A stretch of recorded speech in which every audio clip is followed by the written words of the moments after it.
एक घना और सुंदर जंगल था। सुबह का समय था। सूरज की हल्की सुनहरी किरणें पेड़ों के पत्तों से छनकर जमीन पर पड़ रही थीं। चारों तरफ रंग बिरंगे फूल खिले हुए थे। तितलियां हवा में धीरे धीरे उड़ रही थीं और पास ही एक छोटा सा झरना मीठी आवाज में बह रहा था। पूरा जंगल बहुत शांत और बहुत प्यारा लग रहा था।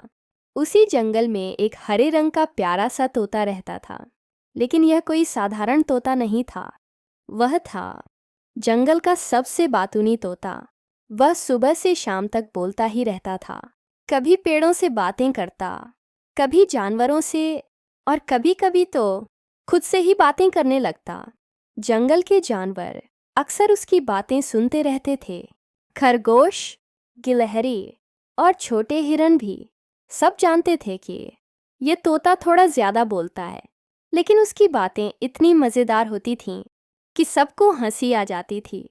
एक दिन अचानक ऊंचे पेड़ों के ऊपर से एक चंचल और शरारती बंदर झूलता हुआ नीचे आया।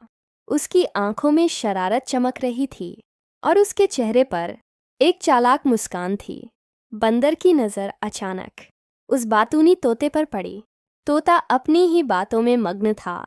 बंदर धीरे से मुस्कुराया और मन ही मन बोला, अरे वाह, आज तो मज़ा आएगा। बंदर ने सोचा, क्यों ना इस बातूनी तोते के साथ थोड़ी शरारत की जाए। और बस वह धीरे धीरे तोते के पास आने लगा। अचानक बंदर ने एक लंबी छलांग लगाई। तोता घबरा गया। उसने तुरंत अपने पंख फैलाए और उड़ने लगा। अब जंगल में एक मज़ेदार पीछा शुरू हो गया।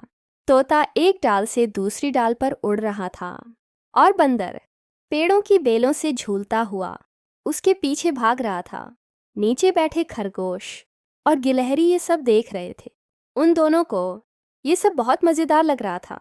वे ज़ोर ज़ोर से हंसने लगे। पूरा जंगल इस मज़ेदार दृश्य से गूंज उठा। तभी बंदर की नज़र एक बड़े पेड़ पर पड़ी। उस पेड़ पर बहुत सारे मीठे और रसीले फल लगे हुए थे। बंदर की आंखें चमक उठीं। बंदर तुरंत पेड़ पर चढ़ गया और एक एक करके फल तोड़ने लगा। वह बड़े मज़े से फल खाने लगा।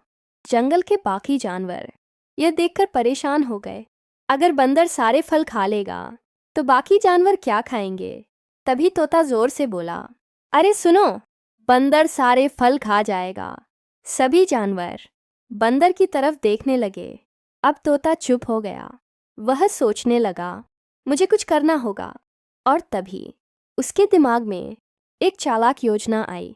तोते ने जोर से कहा, अरे बंदर भाई, वो देखो, उस पेड़ के पीछे और भी बड़े मीठे फल लगे हैं। बंदर तुरंत मुड़ा और पीछे देखने लगा।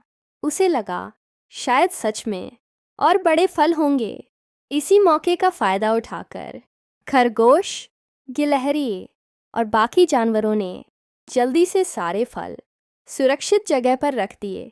जब बंदर वापस मुड़ा तो उसने देखा कि सारे फल गायब हो चुके थे। वह हैरान रह गया और अपना सिर खुजलाने लगा। अब बंदर को अपनी गलती समझ आ गई। वह धीरे से बोला, मुझे माफ़ कर दो, मैं आगे से ऐसा नहीं करूँगा। तोता मुस्कुराया और बोला, अगर हम सब मिलकर रहें तो जंगल हमेशा खुश रहेगा। फिर सभी जानवर खुशी से हंसने लगे और जंगल एक बार फिर खुशियों से भर गया। कहानी की सीख, समझदारी और चालाकी से बड़ी समस्या भी हल की जा सकती है। अगर आपको यह कहानी पसंद आई हो तो वीडियो को लाइक करें, शेयर करें और चैनल को सब्सक्राइब करना मत भूलें। और कमेंट करके ज़रूर बताइए कि आपको यह कहानी कैसी लगी।